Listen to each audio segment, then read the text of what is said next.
वहीं अध्यक्ष महोदय, हमारे मानव संसाधन के लिए स्वास्थ्य एक बड़ी चुनौती है। चिकित्सा स्वास्थ्य में सुधार होना बेहद जरूरी है। आज के समय की सबसे बड़ी जरूरत है कि हर शरीर को पोषक आहार मिल सके, कार्य की दशाएं अच्छी हों, वर्क लाइफ बैलेंस सही हो, जिससे मानसिक रूप से भी लोग स्वस्थ रहें।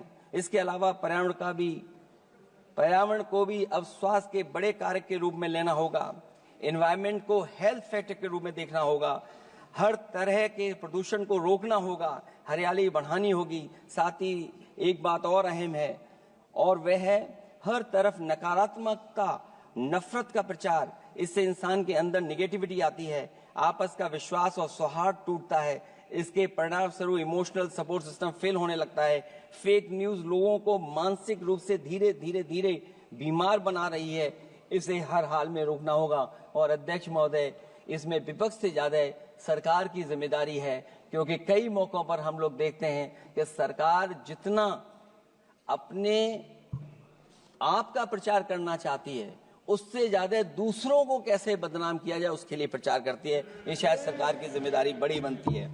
इससे देश के मानव संसाधन में जो जानबूझ करके आपसी अविश्वास बढ़ाया जा रहा है और समाज में सौहार्द को भी जानबूझ करके घटाया जा रहा है, जिससे कुछ लोग अपनी सियासी रोटियां सेक सकें, इसके लिए सख्त कानून लाना चाहिए। अध्यक्ष महोदय, एक तरफ सरकार लोगों को सही इलाज नहीं दे पा रही है, दूसरे जीवन और स्वास्थ्य बीमा पर भी टैक्स लग रहा है। सरकार मुनाफा कमाने के लिए नहीं बनती है, बल्कि जनता के कल्याण के लिए बनती है। ये बात कुछ लोगों को याद रखनी चाहिए। अगर आप अध्यक्ष महोदय, अगर काम है भी तो सही दाम नहीं मिल रहा है। ये बात अगर एक पढ़े लिखे युवा के लिए सही है, तो एक मजदूर के लिए भी दिन भर कमर तोड़ मेहनत तो करता है, लेकिन उतना पैसा मजदूरी में नहीं पाता है कि अपनों का अपना पेट भर सके।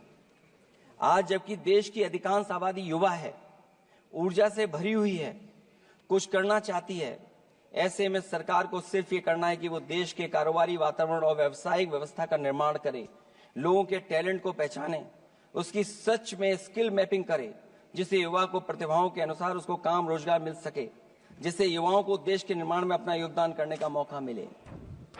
अध्यक्ष महोदय, जब से ये सरकार बनी है, महंगाई बढ़ती चली जा रही है। महंगाई कहां पहुंच गई है सरकार को बेहतर पता है, आकलन है उनको।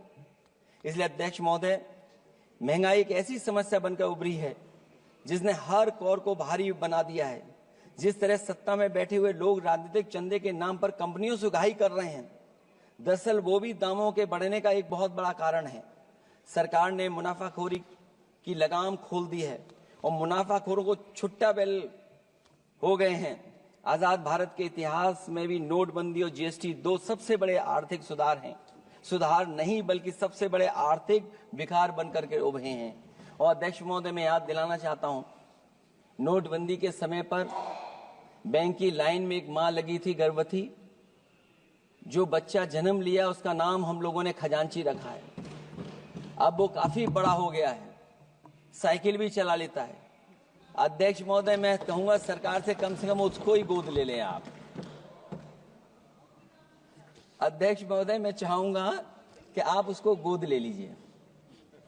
नाम जब आप गोद ले लेंगे तो नाम भी आप अपने हिसाब से रख पाएंगे।